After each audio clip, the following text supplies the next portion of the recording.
View Teleprompter, create videos you're proud of. Easily trim your video by selecting the words where you want to start and end. Color your presentation with automatic subtitles and highlighting keywords. Add your brand logo. Add music for an emotional touch. Add your contact info on an animated business card on all your videos. Easily replace green screen with an image or a video loop. Stand out with a web page with your logo, your video at the center, and personalized button for visitors to interact. It's one tap to simultaneously upload your videos on Instagram, TikTok, and YouTube. Always know what to say next with the Big View Teleprompter.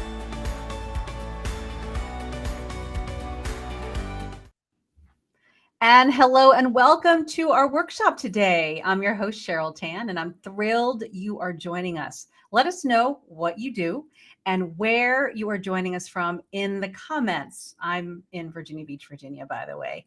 Hello, Denise. Thanks so much for joining us. Today, we are talking about the power of three. Our guest expert is Susan Sharp, who'll be sharing how a good speaker creates content that is not only actionable, but memorable. Some really great skills that you'll be learning as you join us today.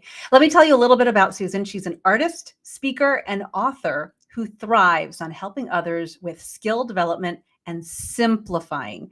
Susan speaks about her career in the arts, the artist workspace, and its importance in creativity, her Midwest upbringing, her creative process, her teaching career in higher education, and the desire to see all people use their gifts to their fullest potential. I want to talk about the format of today's workshop. Susan will share her presentation, and I'll be here to make sure your questions are answered. If you have a question for Susan, please type in a Q in the comments and then share your question. I'll make sure that she has the chance to answer your questions. So hello, Trinity Strategic Consulting. Hello, Deeper State Mind and Wellness. Lots of folks joining us from around the country. It's so great to see folks. And Denise is a producer, host, and content creator. I think we're going to get a lot out of Susan's presentation today. As for me, I work with coaches, consultants, and corporate executives to help them show up with more confidence on camera. It's a skill that can be learned and is so much fun to watch develop. So stay with us until the very end. Susan is going to be sharing a valuable giveaway you don't want to miss. So let's bring her on. Susan, so great to have you join us today. Thank you so very much for the invite. Yeah, it's nice to hear from you. And I love your background. How did you get started in training and coaching and speaking? I think it all came out as a result of my teaching in higher education. I noticed a lot of students with skills that needed work. And I also had my own challenges. I have suffered with stage fright for many years. And so finding ways to manage my nervousness and control my content was sort of the way that I started down this path. And then, of course, teaching just simply reinforced all of it. I love your title, the presentation title, The Power of Three. What is that principle? How did you come up with this as your core presentation, The Power of Three? Sure. Well, I'd love to say it's my idea and that I came up with it all by myself. But in fact, there's lots of influences throughout the years, going all the way back to Aristotle. And for me, tying in with my idea of simplifying things, when we group things together in three and we think in threes, it just sort of becomes clear. We get rid of all the clutter, if you will. And so it's sort of a recurring theme in my life. Less is more, simplify, pare down. We don't need to say everything. We have a limited time and limited space, so we need to use that very well. So grouping and connecting things in threes really helps me personally. And so if it helps one person, I always say it will probably help somebody else. I love what you just said about simplifying. And it's one of those things that I try and keep running in my head. Simplify, keep it simple, keep it simple. Does anyone agree with me? Anyone who's joining us here today or joining us on the replay, please let me know in the chat that I'm not alone. And I will let you take it away, Susan. I know we can learn a lot from you, as well as the power of three. So go ahead and please take it away. Thanks so very much. Well, many of you might have heard some of these concepts already about how to incorporate three into presentations or content marketing, but maybe you don't know why that's so. Why does 3 seem to be the magic number? So I want to sort of shed some light on that today. So I want you to think about revealing ideas. So the first idea you might reveal would be a baseline idea. And then the second idea sort of connects the first to the third to the second. And then it's after the second idea that we might start to get an idea that there's a pattern here. And then when you reveal the third idea, then you can see the pattern. So simply put, 3 is the smallest number we need to reveal a pattern. And when we can, then things open up to us, things get a little clearer. So like if I showed you an image of a stick of butter, and then I showed you a football, you might conclude the pattern might be things that are hard to hang on to. But in fact, then when I reveal an exam, then you can see that it is maybe something that you pass. You pass the butter, you pass a football, you pass an exam. So you can see that pattern, but generally not until the third element is revealed. So in writing, then, we can boil things down sometimes very simply to subject, object, and verb. And so we can understand that there's, a person, Mary, and she has a ball in her possession, and she throws it. So Mary throws a ball. And Mary could throw a lot of things, but she threw a ball. A tantrum would be a different thing. We can't see the whole thing until we get to that object and we see what she has thrown. So the object completes the third or necessary component to see the idea clearly. Now, I'm sorry if this sounds like a first grade grammar lesson. That was not what I intended. But I want us to see the power in using 3 perhaps as an anchor to everything that we're talking about. And we can elaborate on that, but I really like the idea of simplifying. As an artist, I'll gravitate towards painting in a triptych, 3 canvases together versus maybe just painting 2. So art is another way in which we can latch onto this idea of the power of 3. So if you look at Magritte's painting, The Son of Man, and I think that's on the next slide, you can see the very famous painting, and you can see this grid that I've imposed over it. In art, we talk about the rule of thirds. And so in writing, we have a beginning, a middle, and an end. And in art, we have this rule of thirds. And so you can see, obviously, this iconic image with the apple in front of his face. And supposedly this is a self-portrait. And you can see that the head is entirely out of that middle box. So in art, we try to avoid that middle box almost. We see the middle box as something that our eye needs to pass through rather than linger on. And so you can see in this painting that the head is entirely out of that box. The tie is in the center of that box because that's a very recognizable image. We don't need to linger there. But there's really not a lot of tremendously interesting things on the outside squares, right? So then you're forced to go back and examine, well, what is in the other squares? And in the squares, you have these dark shadows and this gray coat.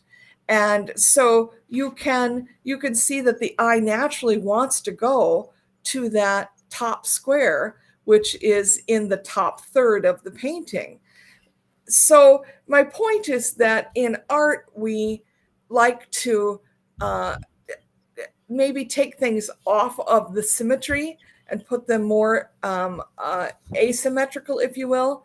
And even if something is very symmetrical like this, you'll look at the arms that follow the vertical grid lines, right? The arm. So you end up looking at the arms, and that's where the shadows are. And then you can see that the left arm is slightly bent backwards. something you might not notice if it weren't so very straight. Again, not intended to be an art lesson, but just the idea that the rule of thirds is everywhere, and it's certainly in art. And so obviously you probably like the art that's on your walls.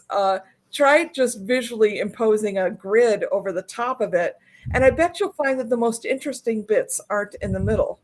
Just a little exercise you could try. Susan, that's really And good. It really makes you think about the art on your walls or pictures that you look at, the artistry that people have shared, and look at it in a different light. That's yeah, really awesome. and Thank it's you. not something that maybe the average person knows, but art people know it, and then you tend to look at things in a different way now. So I challenge you to sort of impose the grid over the art on your walls. In writing and speaking, we impose this idea of three because we like storytelling, and storytelling requires a beginning, a middle, and an end, right? We tend to tell things in chronological order, and you can't appreciate the ending or what someone's gone through until you know how they started, right? So we find that storytelling is in every culture that we know of historically, from the hieroglyphs on the walls to the oral traditions that have been passed down. Storytelling is everywhere, and that story starts at what I maybe in dramatic literature terms call stasis, the motionless beginning where we're just learning who everyone is and what the situation is. And then we have some sort of intrusion that comes in the middle, and then we overcome that to a satisfying conclusion. So if you are telling a story, it's important to think in terms of threes, beginning, a middle, and an end. If you just told the end, we wouldn't appreciate it as much. And, Hamlet does this. Spoiler alert, if you don't know Hamlet, I'm going to sort of ruin it for you. In Hamlet, we have this stasis in the beginning. The old king is dead. We don't know how he got dead, but we know he's dead suddenly. And we know that Uncle Claudius seems to enjoy wearing the new crown. And we can sort of trace the story from the beginning all the way to the heap of dead bodies in Act 5. Spoiler alert. And we know that the beginning, a middle, and end are there. And so we can use that simple story to underlie, all of it. Maybe we can boil down that whole story and go back to that subject, object, verb agreement. And we could boil the whole story down to Uncle Steele's power, because that's the thrust of the plot. So even if a story doesn't start at the beginning, maybe it flashes back, or, there's fun stories that go, back and forth chronologically. The structure is still there. The beginning, a middle, and end are still there, even if we don't realize it. So the power of three has many different benefits, and I like that what Magritte said about this painting. He said there's an interest in that which is hidden and which the visible does not show us. This interest can take the form of a quite intense feeling, a sort of conflict, one might say, between the visible that is hidden and the visible that is present. And so I think in storytelling, what we are doing, just like in this painting, is we are revealing some bits and we are concealing others until the appropriate time, where that interplay, that tension between what we show people and when we show them becomes another way that we can sort of control the power of three. And, this painting is overall very simple, but that's why the head, the hat, the apple are so interesting, is because the rest of it is largely not interesting. If everything was covered with, hats and apples, we wouldn't read the painting the same way, right? We need the less is more concept here. So on the next slide, we'll see that another way to respond in threes, content creators and marketers know that there's power in just the 3-word slogan. So just do it. I'm loving it. And good. Cheryl, you probably know these, but just do it. Whose slogan is that? Nike. Absolutely. I'm loving it. I know this, and it's off the tip of my tongue. I Anybody? know. Can anybody help me? I'm putting you on the spot. No. The golden arches. Oh, yes. Yeah. And interestingly enough, what usually supersedes that I'm loving it in the commercials is the dot dot dot dot dot. Yes. Right? That's also very memorable, and it goes in threes. Right. So, and then good. That's Campbell's soup, right? Yeah. So Yeah. we these 3-word slogans actually end up becoming really, really memorable for products. And I often think, gosh, you could say a whole lot more than 3 words, but do you need to? Again, less is more here. And I think maybe it's part of the genius of these marketing slogans. So Susan, would you say for us and we've got business owners here joining us in our web class, do you think that we, as we're talking about ourselves, should describe ourselves in 3 words? How would we use this as consultants, coaches, business owners? I'm going to talk a little bit about that later, but I'll throw it out there for now that I think one thing that we can do better is to find the intersection of 3 things that make us unique. So for me, it's sort of the intersection of my desire to communicate well, my art, and my faith. And those 3 things generally tend to align around almost everything I'm doing. And if something throws in the mix that is not one of those, it feels weird to me. It doesn't feel like I should be talking about that. It doesn't feel like, it feels a little bit like imposter syndrome to me if I'm, and maybe truly I feel like an imposter because it doesn't sort of fit with my intersectionality. Interesting. So that's something that we could do better, is to sort of find the 3 essences of us, if you will, the 3 things that make us tick. I like it. Yeah, it's a great question. We know that advertising is great in 3s, but we also know that it works with characters. So if we go to the next slide, you'll see that it's Stop, Drop, and Roll was a campaign in the 70s, right? To get us to figure out what to do if our clothes get on fire. It was meant to teach small children, but I'm a child of the 70s. Stop, Drop, and Roll is in my head. Yes. Right? I know exactly what it's for, and it was cemented very young. Snap, Crackle, Pop. 3 iconic images of Rice Krispies, right? It works in marketing. It works in teaching.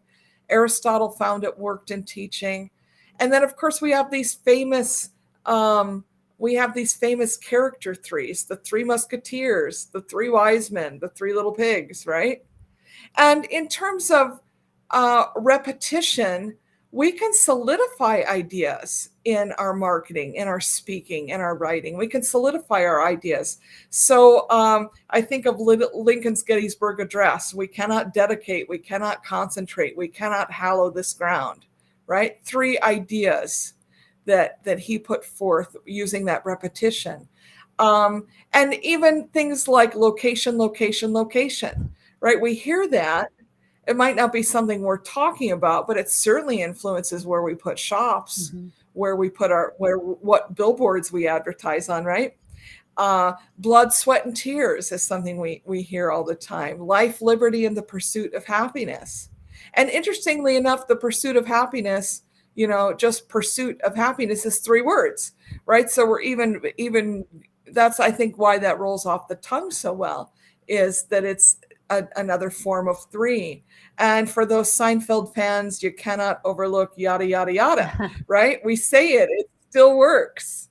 It's, and what it ends up meaning is et cetera, or you get the rest of the story, or, it has come to mean something in and of its own right as we use it in conversational speech.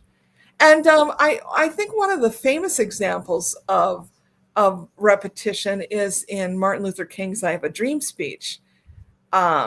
He says, I have a dream several times, so much so that I think most of us refer to it as the I Have a Dream speech, even though the original title was Normalcy Never Again.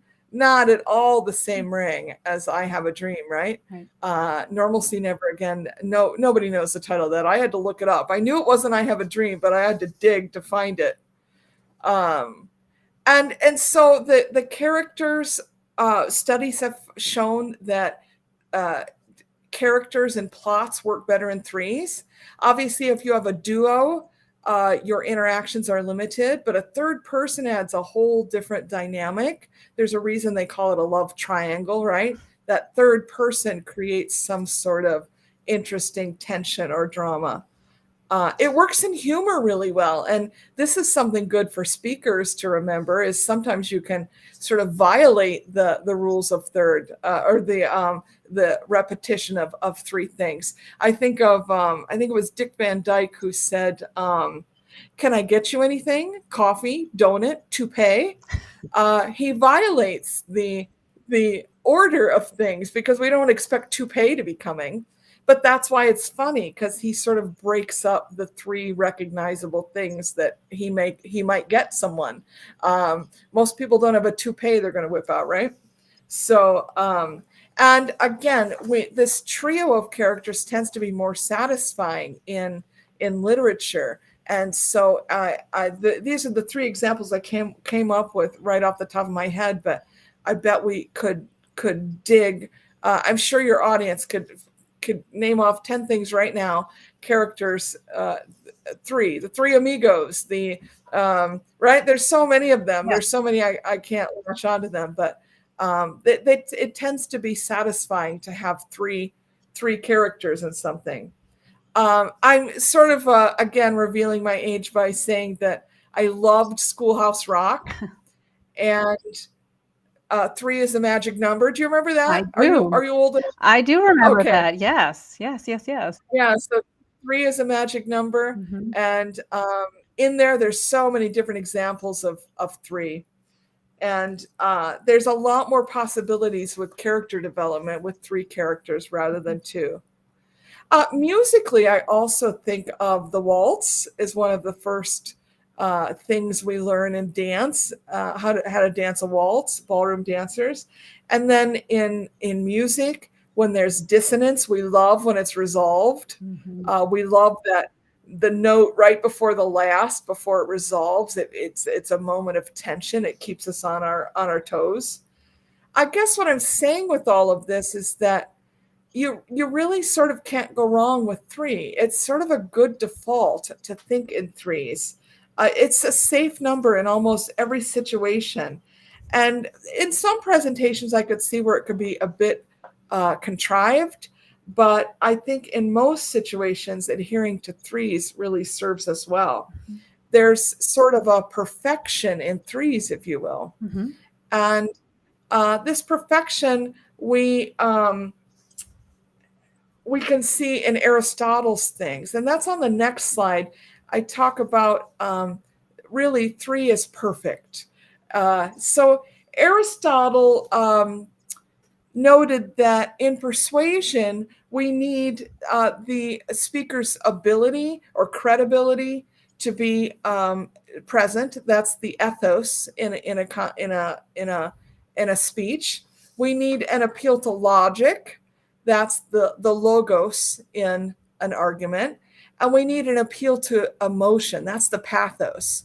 And again, not to get too academic here, but we need all 3. We need the logical arguments, and we need to know that the speaker that's speaking to us or the writer that's writing for us is credible, that they have the background and knowledge.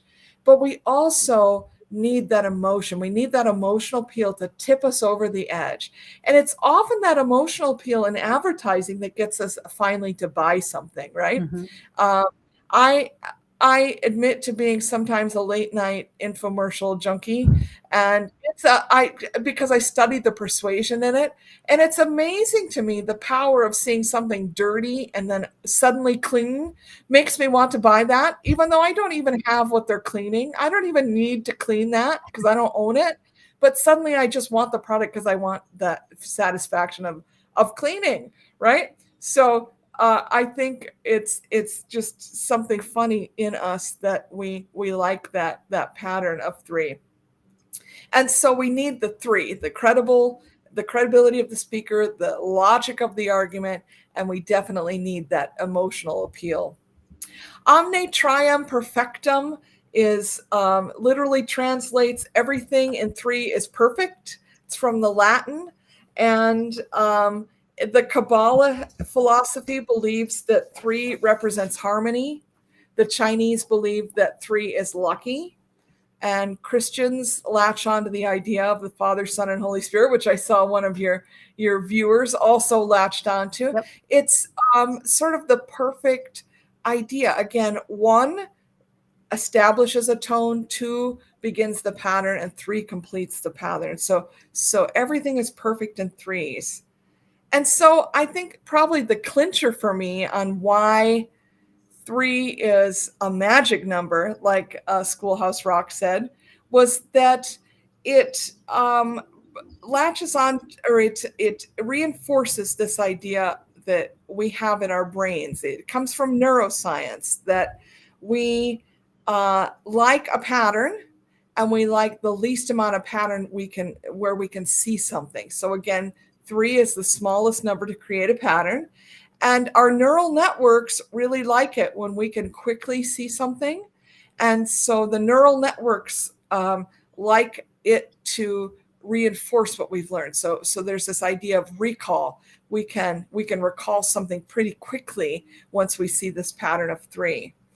And I suppose it goes to the idea of a pattern of, the path of least resistance. We like the quickest outcome in the shortest amount of time. And so in a pattern of 3, we are mostly not taxing our brains too much. That ATP is, in our brains, and we're using less thinking and less energy, and less ATP is expended. And so I think all living species tend to favor the pathway of least resistance. And so we can conserve our energy by seeing the pattern quickly in just 3. Now, don't hear that I'm saying 3 works because we're lazy, although sometimes it allows us to be lazy, but we are likely to find more connections to things and helping us to think more clearly if we come to that pattern recognition quickly. And on to what you were talking about earlier, our signature things. It's when we can learn to find the intersection of the 3 things that we're all about. And I would encourage people to try and get it. Maybe there's 10 defining things about you, but I would encourage people to try and get it down to 3 as an exercise in efficiency, because I think it's easier to say, I'm about this, this, and this. Right? It just sort of rolls off the tongue easier. But when we can find that unique genius, I'll call it, that each of us have, I think that's where we find our best work. I think of Einstein. He had when he combined the energy and mass and the speed of light, E = mc squared, that was like revolutionary, right? That was life-changing for all of us. And a little more popular culture reference, Elvis was really unique. He combined rhythm and blues, clean-cut values, southern boy values, and this sort of sexuality that made him shake his hips, and we liked it, and we didn't know quite why we liked it, but it was an odd 3 things going together that hadn't before been put together quite that way. So that's sort of the signature of his genius, if you will, his uniqueness.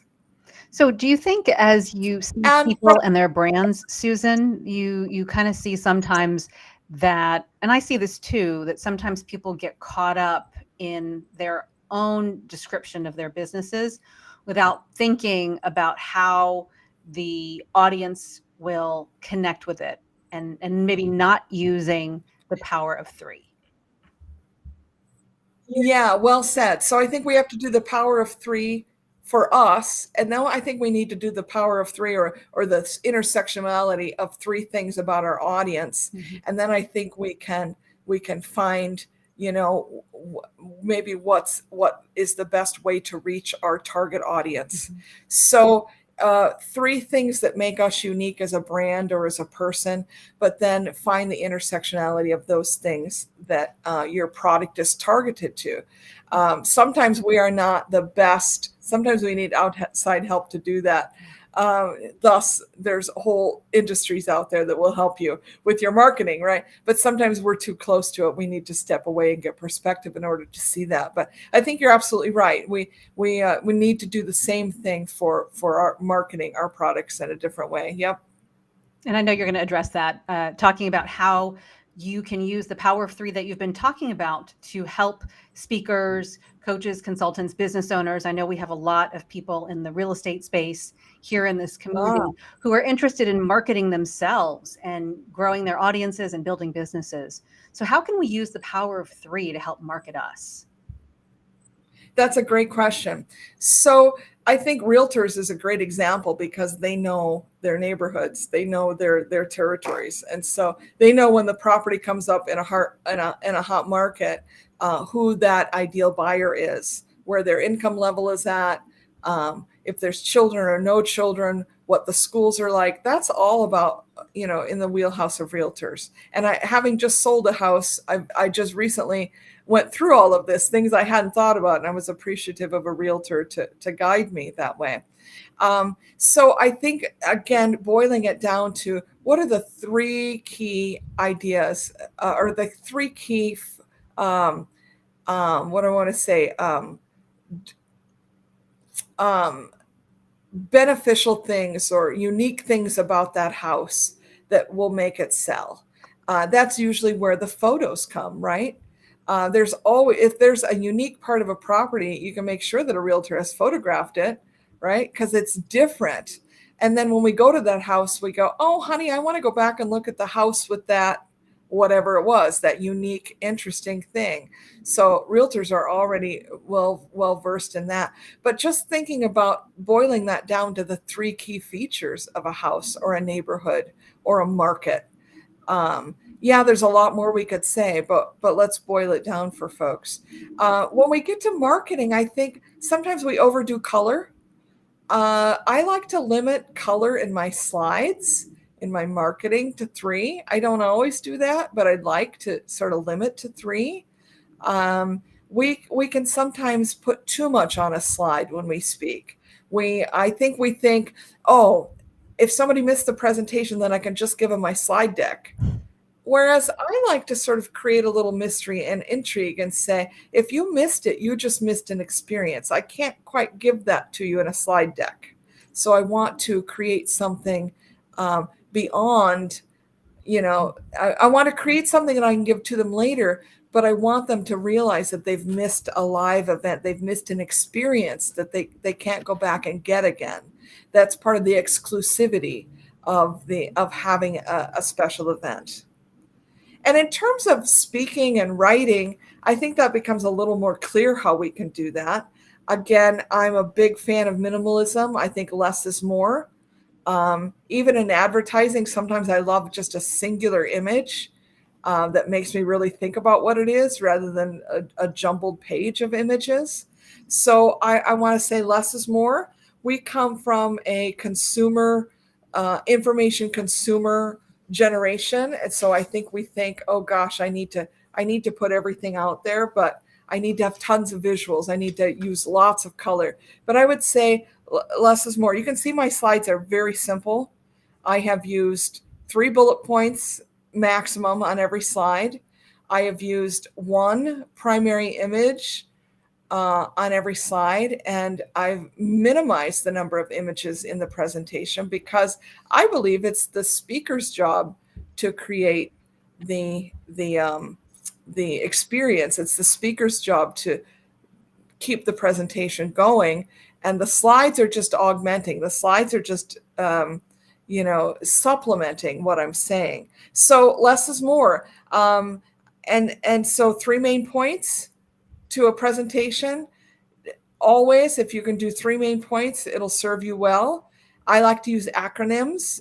I did a presentation to moms once, and I don't remember what my 3 bullet points were, but I can tell you the first one started with M, the second one started with O, and the third one started with M, because mom ended up being, I found a way to make mom sort of on about every other slide to reinforce the idea. Well, what are we talking about? We're talking about moms. So utilize acronyms if you can. Bullet points, limit them. 3 words per bullet point. Now that might seem too little. But again, remember, you're the speaker. You're guiding the presentation. You're moving it along. So 3 bullet points per slide, 3 words per bullet point. Limit the slide colors to 3. You can see I have a dark blue, a light blue, white, and black. So I guess I failed on that, but you get the idea. Less is more, less is more. When I'm speaking, I like to try to keep it to 3 minutes per main point, and then move it along. You can always go back and pick things up at a Q&A. You can always go back when you get to another slide and show how it relates to what you spoke about before. But just think in 3s, 3 transitions till you go to the next content. You just put a transition in there, do it in 3s, and I think you will find that it will serve you every time. Whether it's an hour or it's 20 minutes or it's 5 minutes, you can probably use this in all instances using 3. And then when we get to the end, when you get to transitions, you're going to tell them what you're going to tell them. That's your preview. You're going to tell them that's your main point, your 3 main points, and then you're going to tell them what you told them. That's the conclusion. So tell them, that's your preview or your introduction. Tell them what you'll tell them. Then you're going to tell them, and then you're going to tell them what you told them. So we're sort of just reinforcing that power of 3. And I think it's in that summary then that you can go back if you need to wrap up and connect things. But I think the information that one gets, again, even back to Aristotle, he said you need those three components of a speech to have your argument fly. And I think it's right. And, he used that 3 in multitude of other places, and that's in the 5th century. And you go to any speech textbook today, and there's Aristotle's three markers that you need: ethos, pathos, and logos. It's right there in any speech textbook. So again, we can use it in speeches, we can use it in writing, we can use it in marketing, but we need to find those 3 key ideas. There might be 10, but we need to challenge ourselves to break it down into 3s. Again, sometimes this might seem contrived. Sometimes it doesn't work for every little thing, but when in doubt, less is more. I will say, Susan, that this is such valuable advice, because when you're working in your business, and we mentioned it before, it's hard to really, unfortunately, be that person looking at it from here and above. You're like in your business, you're caught kind of in your own head, but really trying to simplify that message and being able to say what you do in 3 words is so very difficult, but so very valuable if you're trying to speak to someone who does not know what you do. And I think what you're saying is to really, really hone in on that skill and maybe try it here. So for those of you joining us today, can you describe what you do for us in 3 words? Let's see, because we've had some folks here talk about what they do already, and let's see if we can do it in 3 words. Yep. That's great. So I think that, again, less is more, but I also find that when you are choosing from a variety of, if you only had 2 choices, You might love one and hate the other, Mm. but when you throw a third in there, then you look at things a little different. And we see this all over the place, don't we? On a very popular television show where people are looking for houses, they show them 3 houses, Yeah. right? There's another show where they are shopping for wedding dresses and they show them 3 wedding dresses. And it's not clear until the 3rd dress which one is best. So I don't know always why it works, except that with 2 choices, I might not like either, and then third a little bit better. So I think if we Yeah. think in terms of that, in terms of marketing, that can help us reach somebody that might need 3 options instead, right? Right. Right. It's interesting how the human brain works, right? You think choice A and choice B, I don't like either one of them, but you throw in a third one and the possibilities Yeah. in your brain open up. Yeah. Yeah, and I think that's because we generally, again, going back to neuroscience, we generally like to try and find the quickest solution, right? I want to get the dress. Now I might be a little biased here, but I would like to get the wedding dress and get on with it, right? I would like to buy the house and get on with it. Maybe people really like to look, but I'm not one of those persons that really loves to shop. So I would just rather make the decision and move on. But I think that's what I have learned from neuroscience is that that's our brains are trying to quickly come to a solution, quickly get on with things. So let's help people make good decisions to buy our products or to buy our house by giving them 3 options, 3 key features of it, 3 great images instead of 20. Nice. Nice. And we have a question here from Trinity Strategic Consulting. Should you use the power of 3 for infographics? And if so, how would you do that? Oh, I'm a big lover of infographics. I think they're so informative. But you can go back to that Magritte painting with the 9 grid over it. Can you see, a grid in 3s pointing out the features or benefits of something, showing the relationship to something, right? You can easily do the same thing. Put up a grid, make a chart or a graph, and try to think in terms of 3s. And infographics are great because you don't have a lot of space if you're doing an 8.5 by 11, or even if you're putting on a slide, you don't have a ton of room. So if you can incorporate that principle of 3 bullet points or 3 key ideas in an infographic, 3 primary colors, I think your infographic will be really clear. And so a big lover of infographics and what they can teach. Great. And Mary Ann, she said her 3 words are help with money. It's great. Oh, that's great. That's great because right in there I can sort of see the ethos, pathos, and logos, right? Mm-hmm. We have Mary, right? The person, she can help me. There's the verb, Mm-hmm. and money is our object. So well done right there. Subject, object, verb. What would you say your 3 are, Cheryl? Could you boil all that you do? And you do a lot. Mm-hmm. And by the way, Cheryl knows the power of 3 because she has 3 sons. So I do. I wasn't thinking about that but now I realize.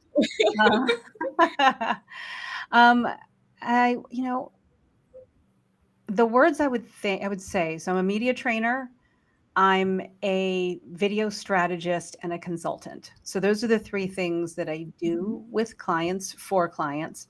But I think there's probably a better way, in a Marianne kind of way, as she's come up with help with money, something that I could do for myself. So I need to think about that just a little bit. But in terms of like the 3 things that I do, that's probably what I would say: media trainer, video strategist, consultant, that kind of thing. And then I'm going to have to come up with a 3-word description right. of it to really like compound it. I think that's what you would say, right, Susan? To compound it and make the understanding greater for people who are around me. I have my three intersections, if you will, of what I do, but I'm not so sure I word it very well, so that's something that I can work on as well, is, really narrowing it down, three main ideas, 3 points, three somethings, if you will. I also think of a Venn diagram. Mhm. Again, I'm a sort of a geek this way, but I really like a Venn diagram because it shows you the intersectionality. Mhm. So that might be another tool that we could all employ to help us try and find that that our core essence, if you will. I think that is actually that would be a really great exercise to really, as you were describing it, because you're three or what? I remember you said it earlier in the presentation. Communicating, art, and faith. Yeah, and so as I see the Venn diagram, I can really picture it in my mind because they, on its surface, may not be something you would think all go together, but Yes. in you, they do. And so I think for all of us, Right. we have that. We have things that we're interested, whether it's love of animals, it's love of reading, love of fitness, love of clients, whatever that is. It could be things that you put together in some sort of Venn diagram. And that would be really powerful to see and have someone look at it who's not you. Have Right. That's someone right. impartial to help you with that. That's right. Yeah, I think diagrams like that, anything that infographics, anything that are going to that is going to help us to think differently or systematically or organizationally about what we do. And I do think it's very helpful. We've all heard the term elevator pitch. I do think it's very helpful to think about, in 30 seconds, could I boil down what I do for other people? Mm-hmm. And if we can't, we know that we're either doing too much or we're not thinking about it clearly enough. So again, less is more in almost every aspect. I haven't quite taken this concept to like what I wear yet. I'm not sure I'm willing to go there, but I have like on 10 colors today.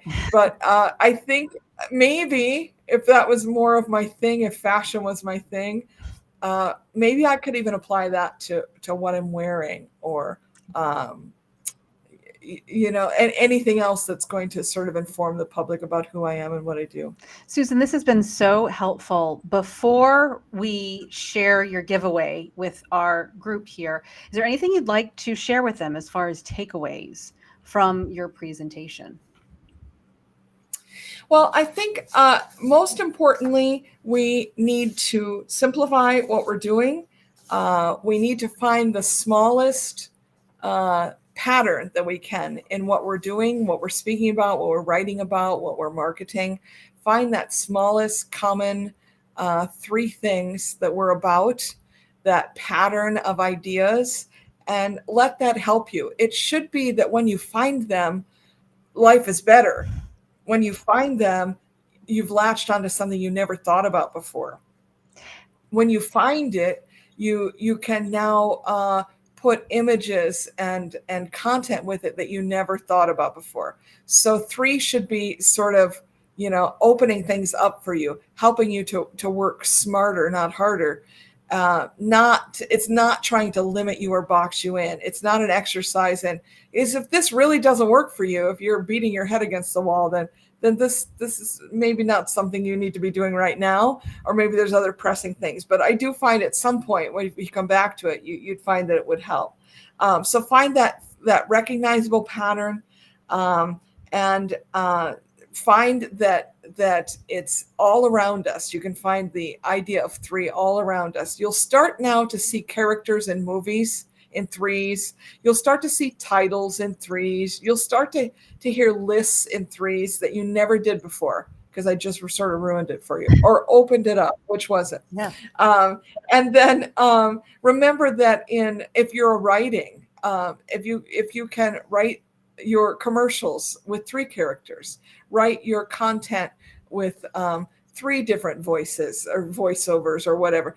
Think in terms of 3 and how that might drive what you're doing professionally, whatever that is. And I realize there's a wide variety of viewers on today, but I think they probably have thought of ways to incorporate it already that I could never, because I'm not familiar with their industry. But just look for the power of 3, and I guarantee it will jump out at you.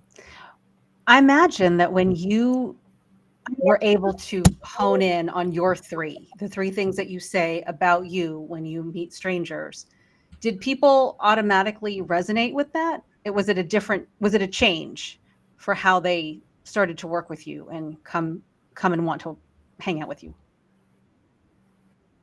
Well, I think the change is in me, and that I can rattle it off sort of a little more confidently, and that I understand the intersection. I think I worked for 10 years before I understood the intersection. I was doing a lot of different things, but I think when I understood it, then I appeared to be more credible. It was just sort of a natural an event that occurred that I became more confident. I became, and so you think of, well, art, communicating, and faith, what do those have to do with each other? Right. Right. Well, there's color, right? There's color in art. There's color in our faith. We even scripture even talks about dark days, right? So don't tell me color isn't in faith. Color is all over scripture if you look for it.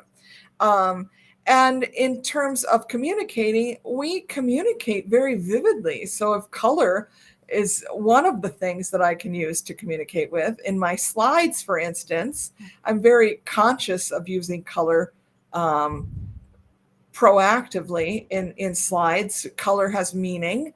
And so when you put those three together, it actually makes a lot of sense to me.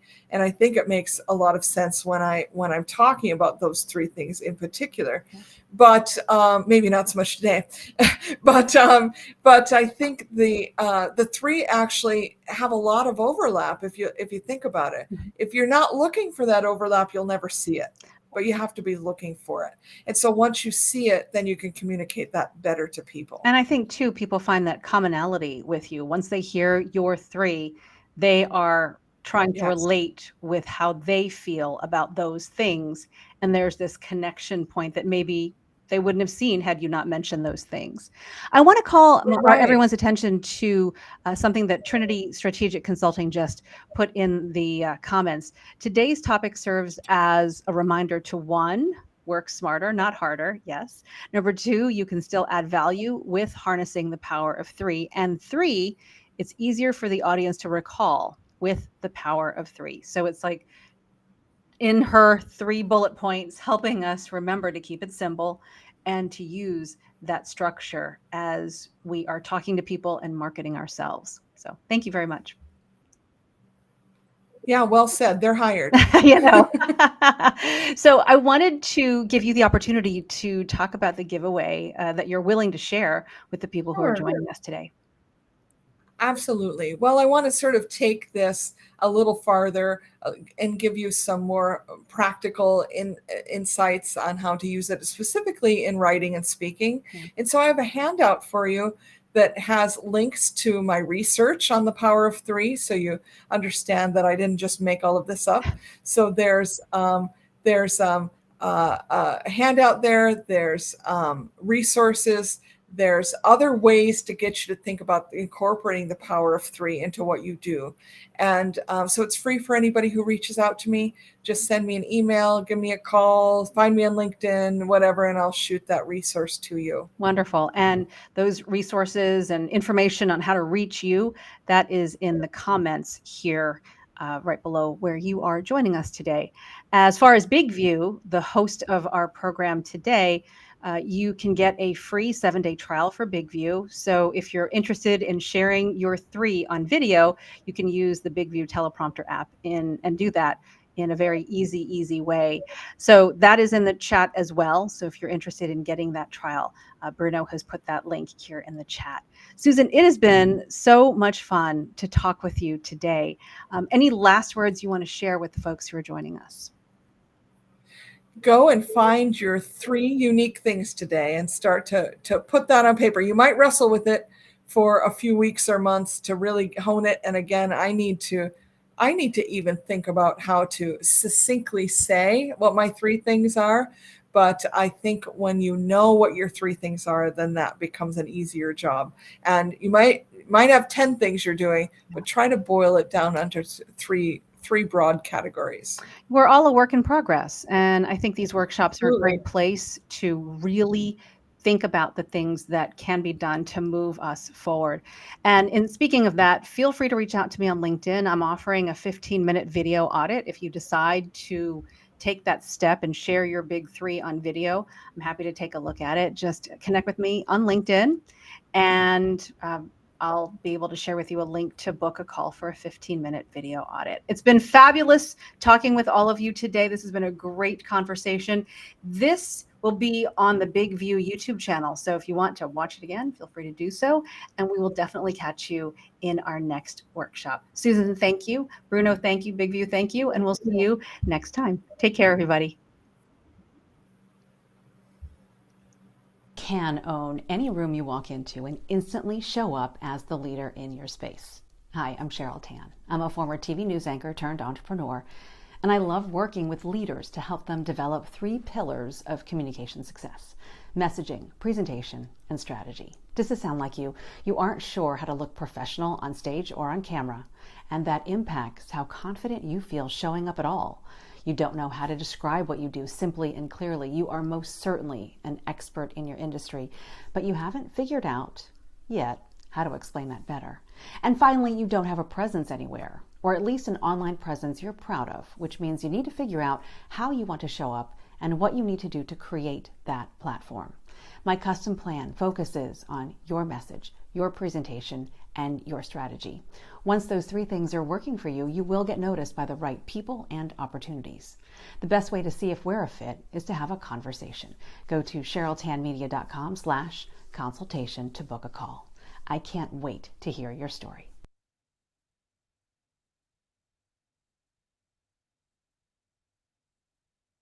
View Teleprompter, create videos you're proud of. Easily trim your video by selecting the words where you want to start and end. Color your presentation with automatic subtitles and highlighting keywords.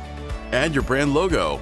Add music for an emotional touch. Add your contact info on an animated business card on all your videos. Easily replace green screen with an image or a video loop. Stand out with a web page with your logo, your video at the center, and personalized button for visitors to interact. It's one tap to simultaneously upload your videos on Instagram, TikTok, and YouTube. Always know what to say next with the Big View Teleprompter.